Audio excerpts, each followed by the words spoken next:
Ethane dioic acid is a white crystalline solid. If excess potassium hydroxide KOH aqueous is added to dilute ethane dioic acid, full neutralization occurs and potassium ethane dioate forms. ठीक है, अगर आप ethane dioic acid में potassium hydroxide डाल दें तो K2CO4 aqueous plus 2H2O बन जाता है. ठीक है, फुल न्यूट्रलाइजेशन हो जाती है.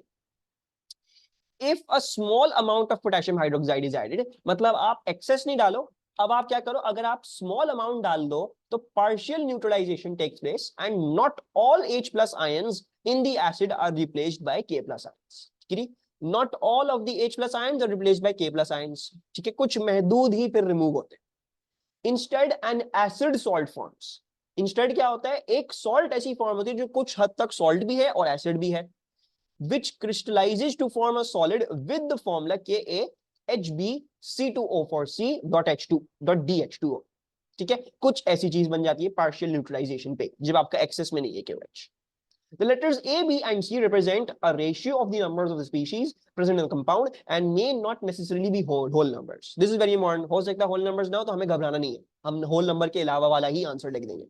The relative number of water molecules associated with one formula of the compound is represented by D. तो एक में DH2 होते हैं. ठीक है, a student attempted to determine the values of A, B, C and D in a sample of an acid salt. The student wants to make 250 cm3 aqueous solution of KaHbC2O4C.DH2O solution A. इसका solution बनाना है 250 cm3 का. The student adds 1.89 gram into a 100 cm3 beaker. Describe the next steps the student should take to make solution A containing exactly 1.89 grams of this thing.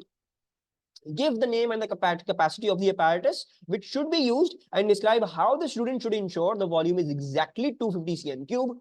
Write your answer using a series of numbered steps. So can you tell me the series of numbered steps जिससे मैं 250 cm3 का इस चीज का solution बनाऊंगा?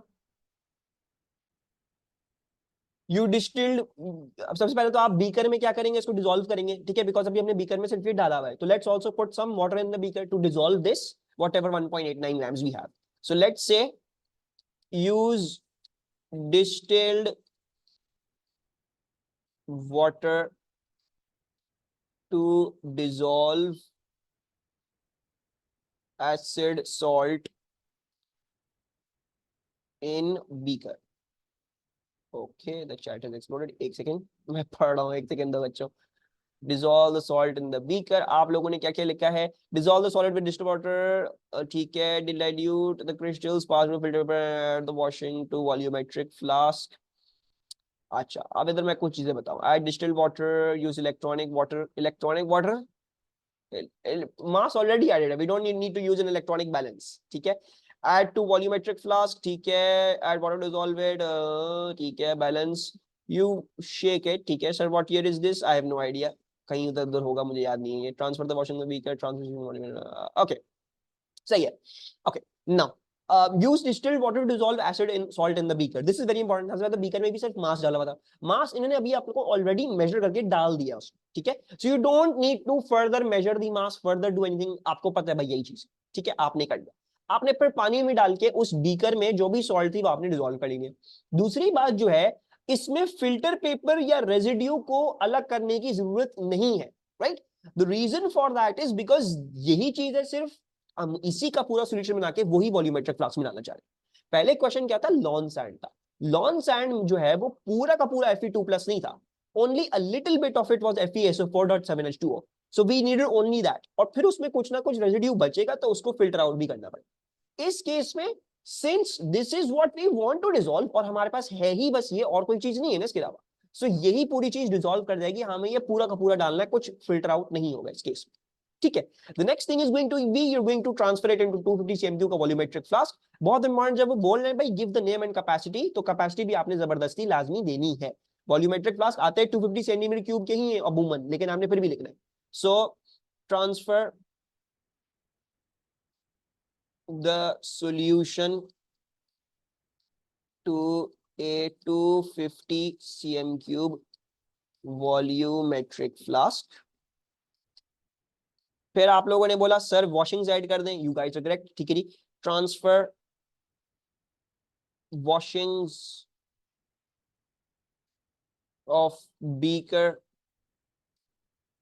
and stirrer to volumetric flask.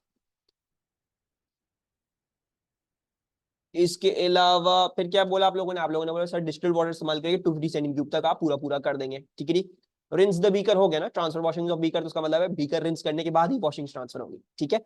The fourth one is use या add distilled water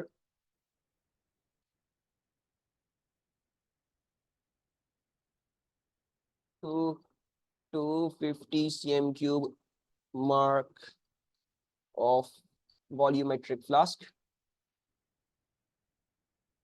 अच्छा, now इधर एक चीज देखोगे, यहाँ पे एक बड़ी इंपॉर्टेंट पॉइंट लिखा हुआ है, and describe how the student should ensure the volume is exactly 250।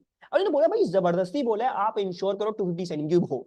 वैसे इट्स लाइक ठीक है, हम सब समझते हैं उसमें पानी ऐड करना है, लेकिन अब इसमें वो मांग रहे भाई एग्जैक्टली मेक श्योर करो कि exactly 250 centimetre cube. So how do you think हम एग्जैक्टली कैसे इधर क्या और डिटेल लिख सकते हैं कि एग्जैक्टली होना चाहिए? हाला के अलावा हाला ने बता दिया क्या करना है। तो what should be the exact detail दर्शाओ भाई, इस मतलब अगर इस तरीके से करोगे तो 250 सेंटीमीटर आएगा ही आएगा आपके पास। Use 250 centimetre volumetric for till the mark. Use burette नहीं, ब्यूरेट नहीं, ब्यूरेट बहुत ज्यादा ओवरकिल हो जाएगा। अवॉइड पैरालैक्स एरर नहीं, ब्यूरेट ओवरकिल हो जाएगा। ब्यूरेट के अलावा और कोई सिंपलर इंस्ट्रूमेंट बताओ, क्योंकि हमें ब्यूरेट से पूरा वॉल्यूम मेजर करके नहीं डालना, we just need to put the volumes. Use dropper, you will use a dropper, हमें क्योंकि ड्रॉपर ड्रॉप बाय ड्रॉप डालना है, ठीक है। एग्जामिनर यहाँ पे लिखा हुआ अभी फिलहाल, ठीक है। अगर एग्जामिनर बोले मेरा बच्चा मरियम कि स्टेप्स में लिखो, तो आप स्टेप्स में लिखोगे, वरना आप पैराग्राफ में लिखोगे, वरना फिर स्टेप्स नहीं चलते। You will always right in paragraph unless and until the examiner says in steps. Steps में बोले तो स्टेप्स में लिखा जाएगा, वरना नहीं लिखा जाएगा। Last thing is use dropper, ठीक है। ब्यूरेट नहीं, ब्यूरेट बहुत ज्यादा ओवरकिल हो जाएगा। So use dropper to fill volumetric flask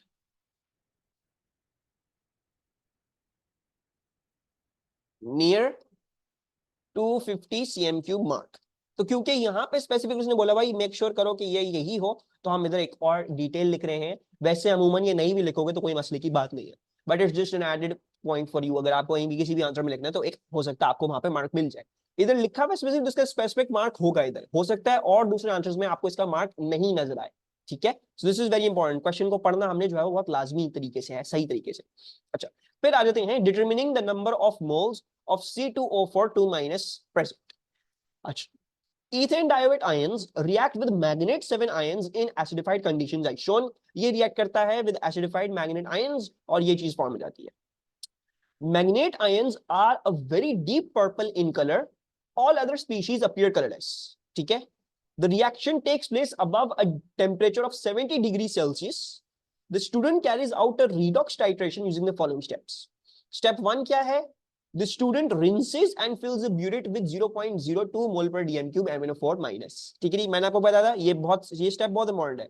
rinse करना और इस ब्यूरेट को उस चीज से भरना, पहले उसी चीज से रिंस करना पड़ता है, ठीक है, ताकि उसमें कोई पानी वगैरह की कोई चीज ना रह जाए, उसमें पूरे तरीके से MnO4।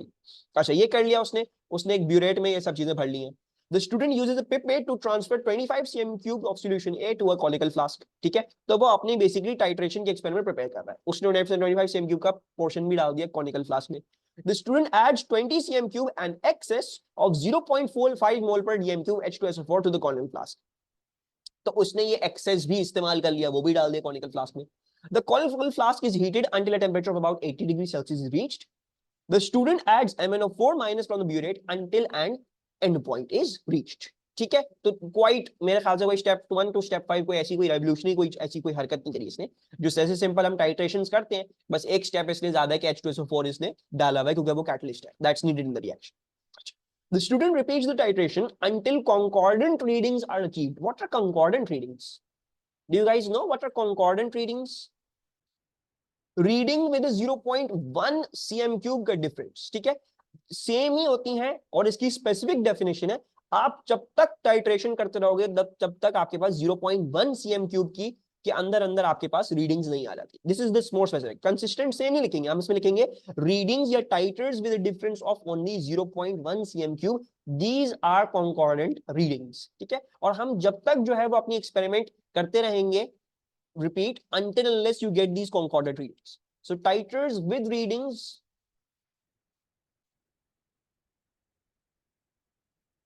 within 0.1 cm cube of each other. अब within 0.15 cm cube, 0.1 cm cube, यहाँ पे लिख दो maximum definition जो है वो क्या चलेगा. Definition notes में है, definition यहाँ पे है. Titers with readings with 0.1 cm cube of each other. ठीक है, हर चीज उधर नहीं नजर आएगी, बहुत सारी चीजें आपको पास्ट पेपर्स में करना पड़ेगा. ठीक है, you have to go over these past papers when you're revising this everything. The student determines the average titer to be 24.40 cm cube. वो निकालता है भाई 24.40 cm cube आ रहा है. आप अगर देखोगे तो उसने अपनी कॉन्कॉर्डेंट रीडिंग क्या ली है, उसने ये और इसकी मदद से उसने अपना एवरेज निकाल लिया बेसिक. ठीक है, तो ये इसने बेसिकली, वरना ये और ये भी कॉन्कॉर्डेंट है, रुक तो यहाँ पे ही सकता था वो, सॉरी ये कॉन्कॉर्डेंट नहीं है, 26 पॉइंट बहुत गलत आ गया. तो ये और यही इसने इस्तेमाल करी है, इसी से एवरेज निकाल लिया. These are the two concordant readings that he has chosen. When emptying the pipette in step 2, the student touches the surface of the solution in the flask with the tip of the pipette. Suggest why the student does this. Pipette की tip solution में क्यों डालता है, मतलब जब H2SO4 transfer करता है तो pipette की टिप क्यों डालता है, so that all of it goes into the flask. आप लोगों ने देखा होगा जब P3 कर रहे होते थे आप, ठीक है, तो पिपेट में क्या होता था, पिपेट में एंड में क्योंकि हवा की प्रेशर से कुछ ना कुछ एक दो कतरे रह जाते थे जो बाहर निकलते नहीं थे, right, they wouldn't come out. तो आपको क्या, आपको वो सॉल्यूशन में डिप करना पड़ता था ताकि वो कतरा जो है वो सॉल्यूशन में जाके मिल जाए. So this thing is being done over here so that nothing is left in the pipette and all of 25 cm cube is transferred. ठीक है, हमें सारा का सारा 25 cm क्यूब जो है वो ट्रांसफर करना है. कुछ भी पिपेट में जरा बराबर भी चीज नहीं रहनी चाहिए, नॉट इवन एक दो कतरे, बिकॉज दोज एक दो कतरे can cause a big big big problem for us. हमें मेक श्योर करना है कि वो एक दो कतरे भी चल रहे हैं, उसको टिप को टच करना पड़ता है इन सॉल्यूशन. ठीक है, suggest the most appropriate piece of apparatus to measure H2SO4 in step 3. Step 3 में H2SO4 को measure करने के लिए most appropriate apparatus क्या हो जाएगा, we'll use measuring cylinder. ठीक है, हम ब्यूरेट भी नहीं लिखेंगे. why not a burette, because ये एक एक्सेस में है. It's something that we don't really care about. ये 25, ये 22 भी डल जाए, 21 भी डल जाए, 20.5 भी डल जाए, ठीक है, या 19.5 भी डल जाए, कोई मसले की बात नहीं है. वैसे ही एक्सेस हमारा कैटलिस्ट है. मैं आपको बताता मेजरिंग सिलेंडर्स कैटलिस्ट एक्सेस वाली चीजों में इस्तेमाल कर लो, क्योंकि आपको इतनी स्क्रूटनाइजिंग, आपको इतना परफेक्ट वो चाहिए ही नहीं होता कभी भी. So you can use a measuring cylinder over here. Pipette भी लिखेंगे. Why not pipette, because 20 cm cube है, 20 cm क्यूब पिपेट नहीं मिलता सैडली. ठीक है, बड़ी मुश्किल से ढूंढने में मिलेगा आपको 20 cm क्यूब पिपेट. वैसे 25 cm क्यूब है, 10 cm क्यूब है जो ज्यादातर आपको पिपेट्स अवेलेबल होते हैं. So you are going to say measuring cylinder. फिर उसके बाद क्या है, suggest why the student starts each titration with an initial burette reading of 0.1 cm cube rather than the usual 0.00 cm cube. तो वो 0.00 cm cube की जगह 0.1 cm cube से क्यों शुरू कर रहा है. ये देखो सारी उसकी इनिशियल जो थी वो 0.1 थी. Very good Alina. Alina is saying, अगर आपको याद हो, पोटेशियम मैग्नेट कलर्ड होता है, दिखेगा नहीं 0.00 वाला मार्क आपको, so it will become a problem. So therefore we will do a little bit lower. हम जो है वो कोई ऐसी रीडिंग लेंगे ताकि हमें नजर आए कि भाई वो कहाँ है. So you're going to say KMnO4 is colored.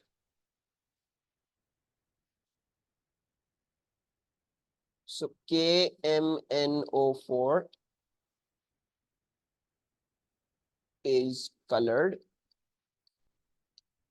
It will. Mariam burette overkill है.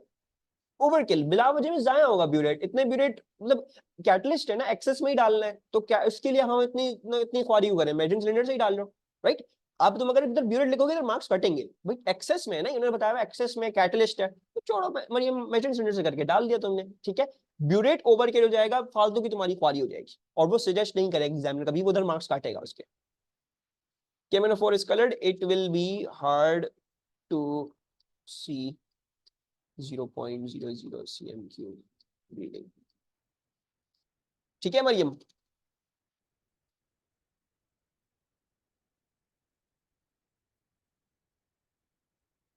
Yes definitely. मरियम ब्यूरेट का काम क्या होता है, ब्यूरेट का काम होता है टाइट्रेशन करने के लिए. ठीक है, it is specifically used for titration. जब आपको वॉल्यूम ढूंढना हो, बहुत बहुत ही carefully 1 decimal place 2 decimal place तक तुम्हें वॉल्यूम चाहिए उस सीएम क्यूब में. ठीक है, state the change of the colour seen in the mixture in the conical flask at the end point. What's the colour change. दोबारा से पोटेशियम मैग्नेट वाली हो रही है, तो भाई दोबारा से कलर टू पर्पल हो जाएगा। आपका सोल्यूशन Fe2+ जो भी है, ये C2O4 है, ये कलरलेस है, अब वो पर्पल हो जाएगा। So once again it's going to be colourless to purple, colorless to purple. Then determine the number of moles of C2. Why not purple to colorless? Abdullah क्योंकि ब्यूरेट में है ना, ब्यूरेट में तुम्हारा ये है सोल्यूशन, ये रहा सोल्यूशन कलरलेस है। जब तुम KMnO4 एक्स हल्का सा भी एक्स मिलोगा तब हो जाएगा ना पर्पल, राइट। तो सोल्यूशन का कलर पर्पल होगा एंड पॉइंट पे, क्योंकि बस ब्यूरेट में है तुम्हारा KMnO4, वो डाला जा रहा है, सही है। You can not write it other way around, purple to colourless नहीं लिख सकते, ब्यूरेट में है तुम्हारा KMnO4, KMnO4 drop by drop तुम डाल रहे हो सोल्यूशन में, ठीक है। सोल्यूशन ओरिजिनली कलरलेस है, जैसे ही KMnO4 न्यूट्रलाइज कर देगा कंप्लीटली, तब तुम्हारा पर्पल हो जाएगा colour. Okay, determine the number of moles of C2O4 2- ions in the 250 cm³ of solution A. Give your answer to 3 significant figures. अच्छा, अब हमें क्या क्या दिया हुआ है, let's see. The student determines the average titer to be 24.40. अच्छा 24.40, और हमें KMnO4 की कॉन्सेंट्रेशन क्या दी गई, ये दी गई KMnO4 की कॉन्सेंट्रेशन ये रही। Let's work out the concentration of the moles of MnO4 minus, and then उसकी मदद से हम C2O4 की क्या निकाल लेंगे, मोल रेशियो के थ्रू C2O4 माइनस के 2 माइनस के मोल्स निकाल लेंगे, राइट। सबसे पहले तो हम ये टाइटर की निकाल लेंगे, टाइटर के कितने मोल्स हैं। So let's do that. So N of MnO4 minus concentration into volume, concentration क्या है हमारी 0.02 into volume क्या है हमारा 24.40, 24.40 into 10 की power -3, that is coming out to be, thank you, 4.88 into 10 to power -3, ठीक है। अच्छा, अब हमें क्या पता है, हमें ये पता है according to the balanced equation 2 of these react with 5 of these, 2:5 का रेशियो है, तो ये लिख लेते हैं वहां पे। तो दिस शैल बी -4 है, -3 है, -4 है। अच्छा, दो बच्चे कह रहे हैं -4, I'm going to take their answer, -4 है। अच्छा, एक बच्चे का जो है वो -3 आया हुआ था।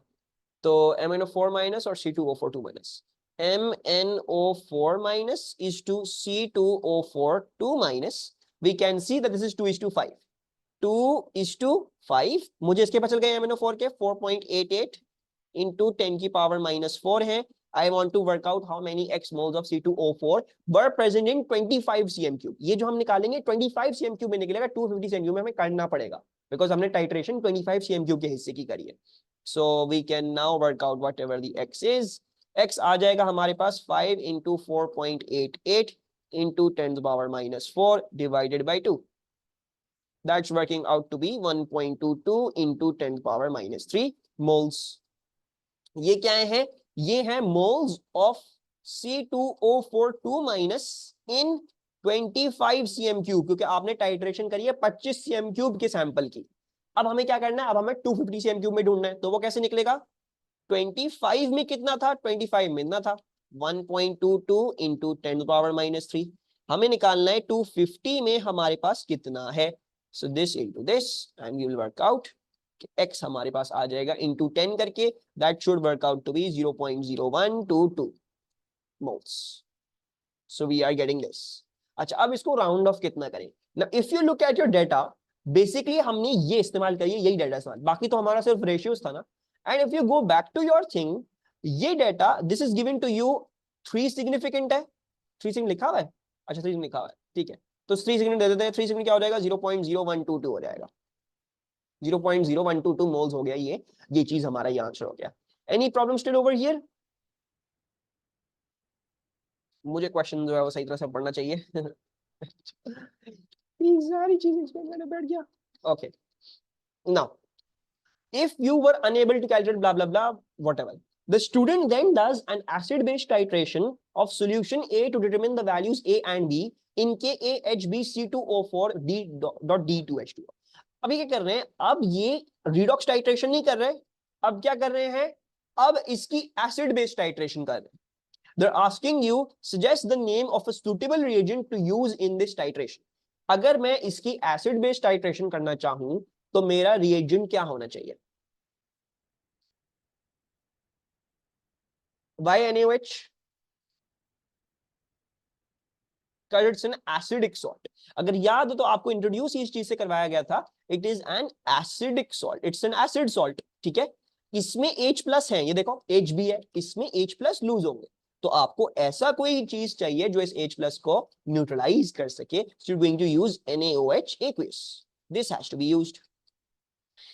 The student finds the concentration of H plus in solution A is 6.1 into 10 to the power minus 2 moles. ठीक है, मोल पर डीएम क्यू, अच्छा concentration निकाली नहीं, concentration of H plus निकाल दिए इन्होंने. Use this value and your answer to be 6 to determine the ratio of C to B to 2 decimal places. Then deduce the value of A in KaHb C2O4C dot DH2O to 2 decimal places. अच्छा, सबसे पहले हमें क्या निकालना है, हमें C2B का ratio निकालना है. अच्छा, C अगर जरा गौर से देखोगे, C क्या है, if you look at it, C है moles of C2O4, it's basically C is basically mole of C2O4, या फिर basically in other words molecules of C2O4, which will be ratio के एतबार से वो moles of C2O4 के बराबर ही आएगा. और H, और ये क्या है, B क्या है, this is mole of क्या चीज, H. तो हमें C is to B का रेशियो निकालना है. अब मुझे C तो पता है ना, C के मोल्स कितने हैं वो तो हम निकलवा चुके हैं. मुझे ये ढूंढना है H प्लस के कितने मोल्स हैं. ये कैसे निकलेगा, कॉन्सेंट्रेशन दी हुई, कॉन्सेंट्रेशन को वॉल्यूम से मल्टीप्लाई कर लेंगे to find out the moles of hydrogen. So N of H plus shall equals to concentration into volume. Concentration क्या है हमारे पास, I know I can repeat what exactly ये C is to B वाली चीज.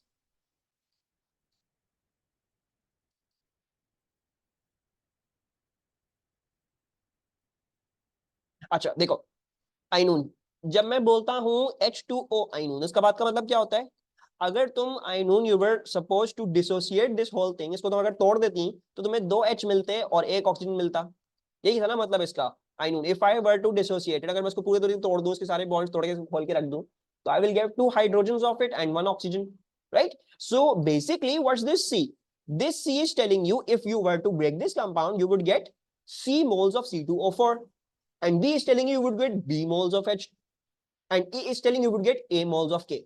So B is the mole of H, C is the mole of this C2O4 2 minus ये जो भी था, और A जो है वो A is the moles of K.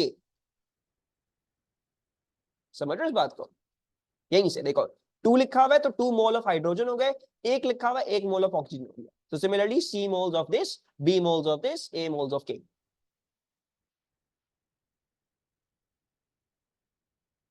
Okay, अच्छा जी. कॉन्सेंट्रेशन वॉल्यूम क्या है, सॉल्यूशन ए का वॉल्यूम मेरे ख्याल से 250 सेंटीमीटर क्यूब था, जो हमारा बेस सॉल्यूशन था, तो 250 सेंटीमीटर क्यूब से हम मल्टीप्लाई कर लेते हैं. What is the answer working out to B,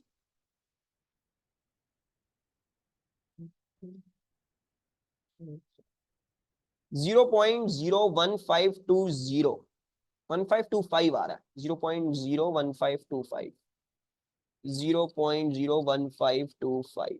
okay, now what do we know, we know that C is to B is, C क्या था, C ऊपर था, एक मिनट, C ऊपर था 0.0122, 0.0122 is to 0.01525. मुझे 1:2 करके ढूंढना है, तो क्या कर लेते हैं, इसको 0.0122 से डिवाइड कर लेते हैं, और इसको भी 0.0122 से डिवाइड कर लेते हैं. What is this coming out to be, ये तो 1 आ जाएगा, ये क्या आएगा 1.25. okay, we are getting 1.25. now what am I getting, I am getting that this ratio is 1:1.25. सही है, मैंने C is to B की तो कैलकुलेशन कर ली. अब मुझे बोल रहे हैं इसको इस्तेमाल करो and also deduce the value of A. A की वैल्यू भी निकाल के दो हमें, हमने 2 चीजें निकालनी है, also try to calculate out the value of A. How would we do that,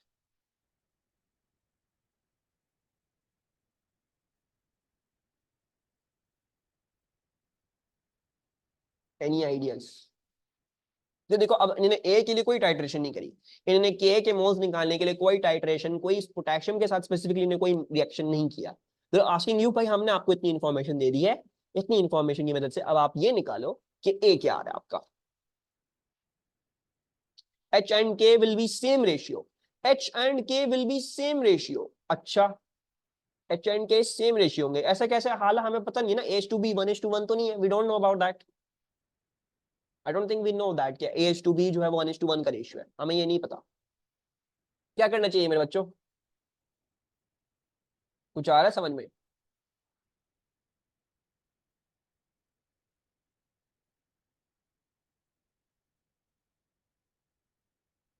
okay, सो ये थोड़ा सा मुश्किल है क्वेश्चन, ठीक है। और इधर आपने जो है वो सर सी कैसे आया, सी ये रहा मेरा बच्चा 0.0122। देखो सी क्या है, सी मोल्स ऑफ C2O4 2 माइनस है, तुम ऑलरेडी ऊपर निकाल चुके हो,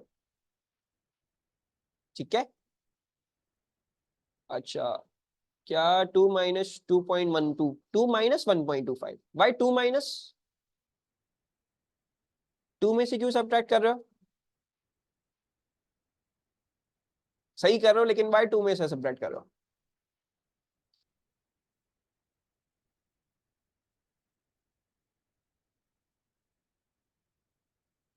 बिकॉज फुल टाइट्रेशन में 2 मोल्स थे केक के, फुल टाइट्रेशन में 2 मोल्स थे केक के, फुल टाइट्रेशन में। Very very good observation Alma. Alma is saying full neutralisation में अगर आप देखोगे इधर, if you look at it in the full neutralisation, it's K2C2O4, ठीक है। अगर ये KaHbC2O4 बन गया है, तो देखो मतलब जरा केयरफुली देखोगे, ये -2 है और K क्या होता है, +1 होता है।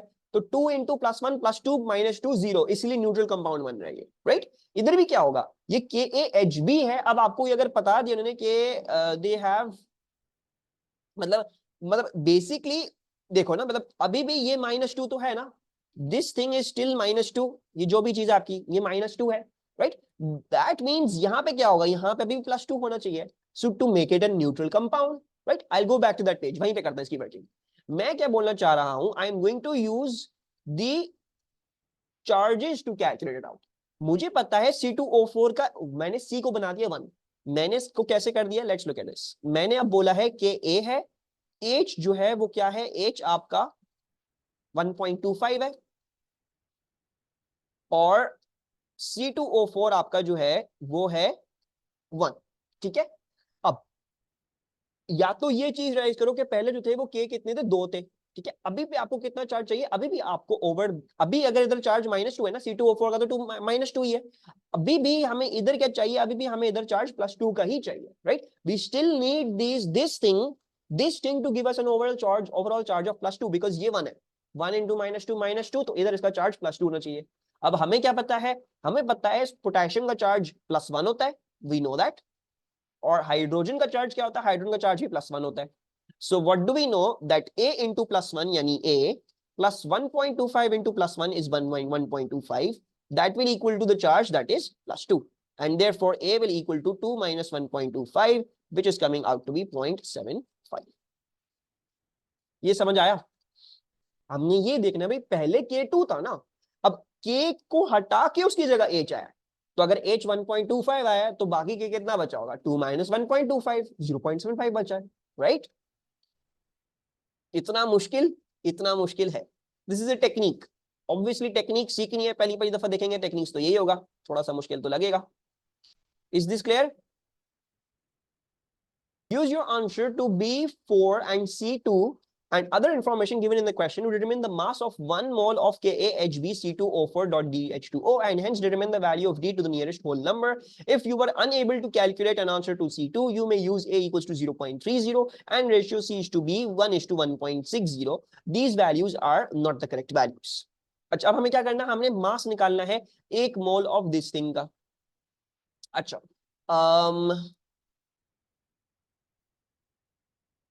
mass of 1 mole, use your answer to be okay, B6 and C2। B6 क्या है, B6 ये रहा, C2 ये रहा, ओके।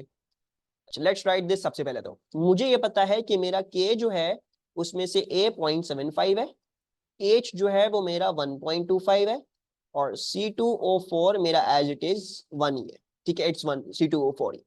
अच्छा, we have to work out mass of 1 mole of, जो भी हमारा ये आ रहा है ठीक है, what is mass of one mole? एक मोल का बोला हुआ है। अच्छा, हमें जो मास दिया हुआ था, हमें मास दिया हुआ है 1.89 ग्राम्स। अगर याद हो तो हमने जो है वो 1.89 ग्राम्स का ये मास इस्तेमाल किया है इस चीज। वी हैव यूज्ड 1.89 ग्राम्स का mass. They are asking you what is the mass of one mole of this thing. थोड़ा सा है मुश्किल question. Yeah we have to calculate the MR. we need to use MR. अच्छा, what am I going to do? मैं क्या चीज इस्तेमाल कर रहा हूं? मैं ये चीज कर रहा हूं कि हमें ये पता है, I know that this is the actual thing. मुझे ये पता है कि ये मेरी एक्चुअल थिंग है, ये थी ना असल में। अब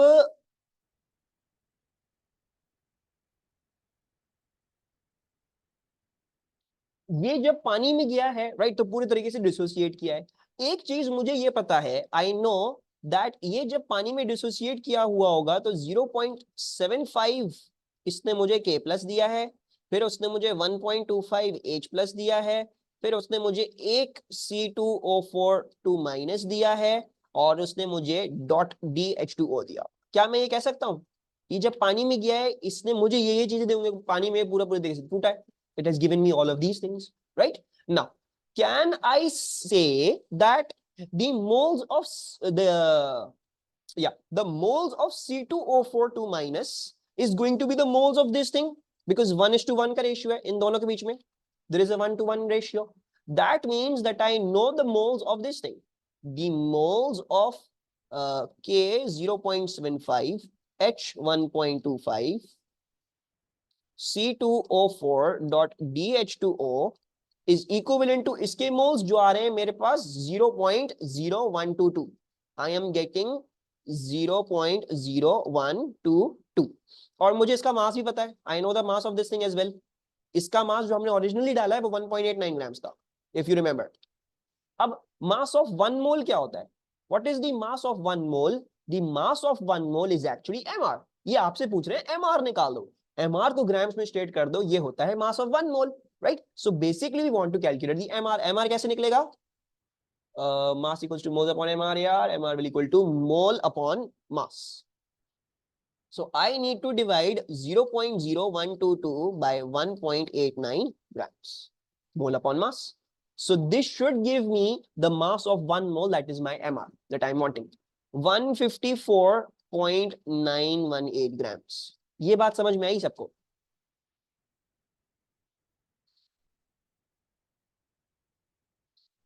The formula is wrong. Mass over mole नहीं होगा, mass over n होगा. एक second. Mass equals to mole over mr. Sorry, mole equal to mass. हाँ ठीक है, बाय बाय, सही बोल रहा हूँ. पढ़ाते गलत हो गया. mass upon mole and 1.89 upon 0.0122, 154.918, whatever that is. ठीक है, अब हमारे पास ये आ गया मास ऑफ वन मोल आ गया, ये आ गया 154.9. ठीक है, इसको हम हमेशा याद रखना, एमआर को 1 डेसिमल प्लेस तक ही देता है, तो 154.9 हो गया. अब मुझे क्या करना है? अब मुझे डी की वैल्यू निकालनी है. I want to work out the value of D. Value of D कैसे निकलेगी? तब ये बेसिकली है वाटर ऑफ क्रिस्टलाइजेशन का सवाल, which is from your air stoichiometry. ठीक है जी. अच्छा, अब देखो मुझे इसका तो पता है ना सारा. I know the MR of all of this. मुझे ये पता है कि इसका एमआर क्या होगा, बिकॉज मैं कैलकुलेट कर सकता हूँ, right? I know the MR of all of this and I can work out dehydrated का क्या मास है, एमआर है, और हाइड्रेटेड का फिर क्या? हाइड्रेटेड का तो एमआर ये आ रहा है ना, this is hydrated MR. I can work out the dehydrated MR. जो डिहाइड्रेटेड स्पीशीज का एमआर है, यानी उसमें जो पानी नहीं है उसमें, तो डिहाइड्रेटेड का एमआर क्या हो जाएगा? K into 0.75. K का होता है 39.1. सो 39.1 इंटू 0.75 इंटू 39.1, ठीक है, प्लस 1.25. हाइड्रोजन का 1 ही होता है तो 1.25 ही कर लेते हैं. और C2 है, यानी 12 इंटू 2, 2 इंटू 12 प्लस 4 इंटू 16. इसमें मैं पानी का नहीं डाल रहा, I am not adding the water in it because मैं डिहाइड्रेटेड का निकालना चाह रहा हूँ. सो वी आर गेटिंग 118.575 हमारा डिहाइड्रेटेड का एमआर आ रहा है. We are getting dehydrated crystals का MR.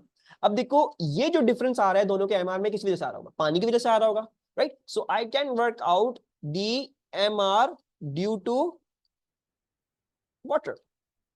I can work out the MR due to water. So we can say that it's going to be 154.918 minus 118.575.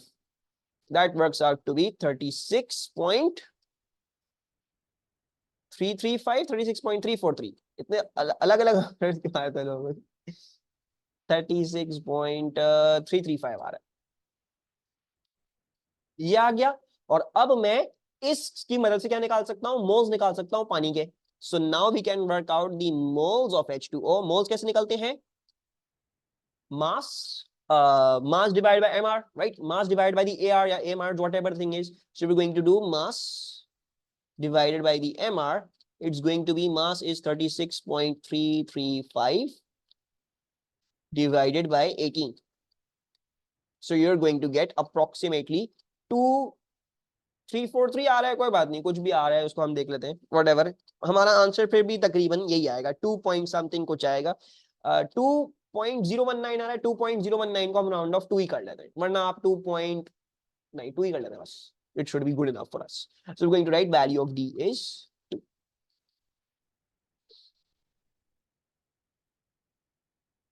2 point something perfect है.